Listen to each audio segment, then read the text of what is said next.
एक बार की बात है, राजा विक्रम सिंह नाम का एक राजा होता, जो कि बहुत नेक दिल का होता। ये अपने गांव के सभी लोगों की मदद करता, जिससे सारी प्रजा उससे खुश रहते, उनकी अच्छे से देखभाल करता। और वही उस राजा की एक बेटी होती, जिसका नाम खुशी होता। एक दिन राजकुमारी अपने पिता से बोलती, पिताजी, मैं यहाँ इस महल और बागीचे से बोर हो गई हूँ। मैंने गांव की हरियाली के बारे में बहुत सुना है। मुझे गांव घूमने जाना है। ठीक है बेटा, मैं अभी सैनिकों को बोलता हूँ, वो तुम्हें गांव घुमा के लेते आए। नहीं पिताजी, दिन भर इन सैनिकों को देखकर तंग आ गई हूँ। मुझे अकेले घूमना है, या फिर मैं राजू को साथ ले लेती हूँ। राजू बहुत ही बहादुर और समझदार लड़का है। उसको ले जाओगी तो मुझे कोई चिंता नहीं रहेगी। उसके बाद राजकुमारी और राजू दोनों गांव घूमने के लिए निकल लेते। राजू राजकुमारी को अपने गांव के झरने के पास ले जाता और बोलता, ये हमारे गांव का झरना है। राजकुमारी जी, यहाँ का पानी पूरा गांव पीता है। इससे सुंदर और मीठा पानी हमने कहीं नहीं पिया है। उसके बाद राजू राजकुमारी को पहाड़ों के पास ले जाता, जहाँ पर कई सारे ऊंट देखने को मिलते हैं। ये ऊंट कितना सुंदर है ना राजू, मैंने इन्हें इस तरह पहली बार देखा है। लेकिन सच बताऊं तो महल से ज्यादा सुकून मुझे यहाँ मिल रहा है। हाँ राजकुमारी जी, अभी और भी चीजें देखने बाकी हैं। वो सब आप देखोगे तो आपका मन रोज गांव घूमने का करेगा। तभी राजकुमारी राजू से बोलती, क्या तुम मेरे दोस्त बनोगे राजू? मैं आपकी दोस्ती के काबिल नहीं हूँ राजकुमारी जी। मैं ठहरा गरीब और आप महलों में रहने वाली। हमारे बीच में ये सब नहीं राजू, हम एक अच्छे दोस्त हैं। तुम मुझे अपना गांव घुमाओ, मैं तुम्हें अपना महल। इतना बोलकर ये लोग एक नदी के पास जाने लगते। वहां जाकर राजू बोलता, ये हमारे गांव की सबसे खतरनाक और डरावनी नदी है। ये दिखने में जितना छोटा है उतना ही गहरा और जानलेवा है। तभी जैसे ही रानी कुछ बोलने को जाती, गलती से इसके हाथ की अंगूठी फिसल के पानी में चली जाती, जिसे एक मछली निगल लेती। ये जैसे ही अपनी अंगूठी गायब देखती, ये पूरा घबरा जाती। ये कुछ सोच पाती, तभी ये अचानक से एक नागिन के रूप में आ जाती। फिर जैसे ही राजू की नजर राजकुमारी में जाती, ये देख के चौंक जाता। तुम कौन हो और राजकुमारी जी कहाँ है? क्या किया तुमने उनके साथ? नहीं राजू, मैं ही राजकुमारी हूँ। मेरे हाथ में जब तक वो मणि अंगूठी होगी, तब तक मैं अपने असली रूप में रहूंगी। नहीं तो जैसे ही मैं अंगूठी हाथ से निकाली, मैं एक खतरनाक नागिन बन जाऊंगी। आज से कई साल पहले मैंने एक नागिन का मजाक बनाया था, जिसके कारण उसने मुझे श्राप दिया था कि मैं एक खूंखार नागिन बन जाऊंगी और जिसको भी मैं स्पर्श करूंगी वो वहीं मर जाएगा। लेकिन राजकुमारी जी, उस शराब से बचने का कोई तो उपाय होगा ना? तभी राजकुमारी बोलती, इस शराब से बचने का उपाय वो अंगूठी ही थी। राजू जो पानी में चली गई, नागिन से क्षमा मांगने के बाद उसने बताया था कि जैसे ही 5 वर्ष पूरा होंगे, ये शराब का असर खत्म हो जाएगा और तुम बिल्कुल ठीक हो जाओगी। इतना सुनते ही राजू अंगूठी लाने पानी के अंदर जाने लगता। फिर जैसे ही उसे वो मछली दिखाई देती, वो उससे बोलता, मछली रानी राजकुमारी जी की अंगूठी गलती से इस नदी में गिर गया था। अगर वो अंगूठी उनको नहीं मिली तो पता नहीं उस शराब की वजह से कितने लोगों की जान जाएगी। मैं आपसे अनुरोध करता हूँ कि आप मुझे वो अंगूठी लौटा दें। इतना सुनते ही मछली राजू को अंगूठी लौटा देती, जिसे लेते हुए राजकुमारी के पास जाता। धन्यवाद राजू, आज तुम्हारे वजह से मैं मुसीबत में आते आते बची हूँ। मुझे अगर इस रूप में कोई देख लेता तो पूरे राज्य में हंगामा हो जाता।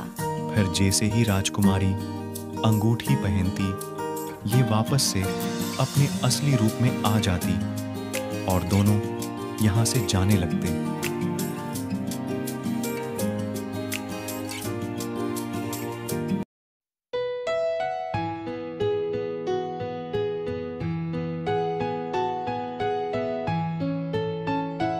एक बार की बात है, हमेशा की तरह राजू और रानी अपनी बकरी को लेकर जंगल में गए होते और आपस में बैठकर बातें कर रहे होते।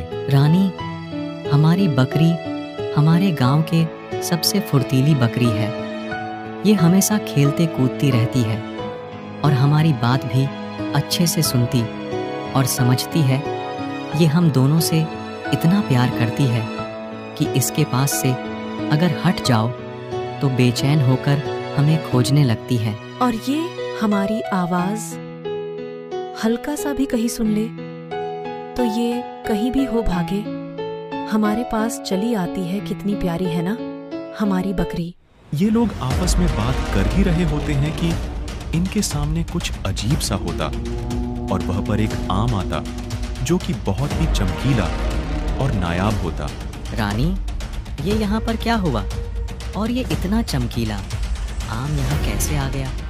कहीं हमारे गांव में कोई जादूगर तो नहीं आ गया? राजू, ये आम देखो ना, कितना मीठा और स्वादिष्ट लग रहा है। मन कर रहा है इसे अभी ही खा लूं, लेकिन ये समझ नहीं आ रहा इतने घने जंगल में कौन सा जादूगर आएगा। बात कुछ और ही है राजू। रानी, इस आम का इस सुनसान जंगल में ऐसे आना कुछ समझ नहीं आ रहा। इसमें जरूर कुछ बात है। चलो इस आम को हम लोग घर ले जाते हैं। हाँ राजू, पापा को इस आम के बारे में बताएंगे तो वो जरूर उस राज का पता लगाएंगे जो इस आम के पीछे छुपा हुआ है। हाँ रानी, लेकिन इस आम को छूने में मुझे पता नहीं क्यों एक अजीब सी घबराहट महसूस हो रही है। ऐसा लग रहा है जिसे यहाँ कोई आत्मा का साया हो। नहीं राजू, ऐसा कुछ नहीं होता। ये जरूर तुम्हारा कोई वहम होगा। तुम ज्यादा घबराओ नहीं, दिमाग को शांत करो और चलो इस आम को लेकर माँ पापा के पास जाते हैं। फिर वही हमें इस आम का राज बताएंगे। हाँ रानी, आत्मा वगैरह कुछ नहीं होता। ये बस एक मन का वहम है। चलो ज्यादा समय बर्बाद किए बिना इसे लेकर घर चलते हैं। उसके बाद जैसे ही राजू इस आम को छूता, उसे जोर से एक करंट लगती और देखते ही देखते राजू बहुत ही बड़ा होने लगता, जिसे जैसे ही रानी देखती ये पूरा घबरा जाती और बोलती, राजू, ये तुम्हें क्या हो गया? तुम ऐसे अचानक से इतने लंबे और विशाल कैसे हो गए? तुम्हें क्या हो गया है राजू? मुझे बहुत घबराहट हो रही है। पता नहीं रानी, मैंने आम को उठाने के लिए जैसे ही उसे छुआ, मुझे बहुत जोर का करंट लगा और देखते ही देखते मैं बहुत ही विशाल हो गया। इस आम में जरूर कुछ है।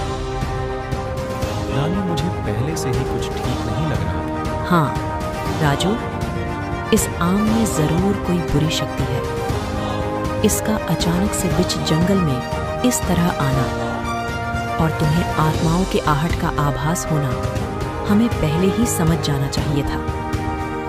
राजू, ये आम जरूर कोई सांपित आम है या फिर इस आम में जरूर कोई काली शक्ति है। रानी, मुझे अंदर से शैतानी शक्तियों का आभास हो रहा है। ऐसा लग रहा है जैसे मैं पूरी दुनिया को बर्बाद कर दूं। मेरे अंदर एक अलग ही शक्ति का प्रवेश हो रहा है। रानी, मुझे जल्दी ही ठीक करने का कोई उपाय सोचो। रानी, नहीं तो कहीं ऐसा ना हो जाए मैं खुद को ही खो दूं। तुम चिंता नहीं करो राजू, तुम अपने अंदर कोई भी शक्ति को हावी नहीं होने दो। राजू, मैं तुम्हें जल्दी ही ठीक करने का कोई उपाय सोचती हूँ। तुम खुद को अपने बस में रख सकते हो। राजू, तुम्हें कोई बुरी शक्ति अपने बस नहीं कर सकती। मैं अभी अभी आती हूँ। इसका उपाय निकाल कर